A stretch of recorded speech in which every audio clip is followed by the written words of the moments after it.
Despite our long history of violence, and it goes back to the very beginning, and it's continuous, and despite that we do have violent impulses within us as humans, there's more information in our brains and in our genes. We can learn new behaviors. It is obvious that so many people have proven there can be peaceful people, prophets of peace, and peaceful cultures like the Jain culture. Unfortunately, these are the exceptions, not the rules. We can teach nonviolence by reaching the very young before they are poisoned by society. Veganism is very important in teaching nonviolence. It is the center of the vegan message, so long as the vegan message is understood to be ethical and political and not just dietary, because we teach respect for all living things. The problem is there are so many counter teachings in society. The socialization of children and the socialization of people through the media.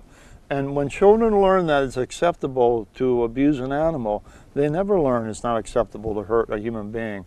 When presidents of nations get on television and say, we are waging war, and these wars turn out to be wars of aggression, not defense, and then turn out to be wars for corporations, not to protect people.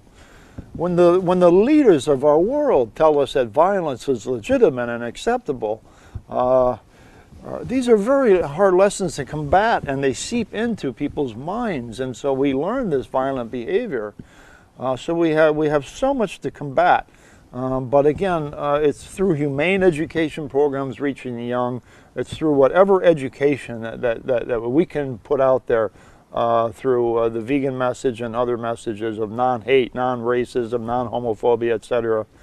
It's just that there is an overwhelming emphasis on violence in our society, and it will be very hard to combat. But if there's any one culture that is in a position to teach nonviolence, it's veganism. Environmentalists do not teach nonviolence, they teach sustainable hunting. That's violent. The leftists don't teach nonviolence, despite all of their talk about rights and democracy.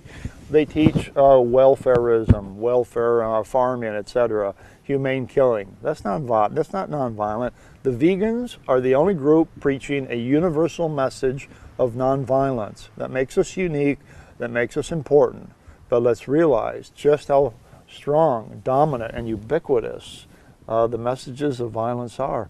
And that means, do we have a strategy to counter the omnipresent image of violence in our society? We talk about vegan education all the time. Do we really know how to educate? Have we really thought this through? I don't think we have the right theories. I don't think we have the right models of human nature. For instance, if we are, as I said, not always able to be educated, how can we break through that? People pretend like you can educate everyone, like the Socratic idea. You do the wrong because you don't understand the right. Plenty of people understand the right and still do the wrong. Our model of human nature is wrong. We don't have a good theory of education. We're weak in that area. So we have the right ethics, we don't know how to spread the message. And we don't know anything about vegan outreach either. We're still talking to white, elite, middle-class, privileged people. We have not got the message to Africa, to people of color, to the poor, to families, to communities everywhere.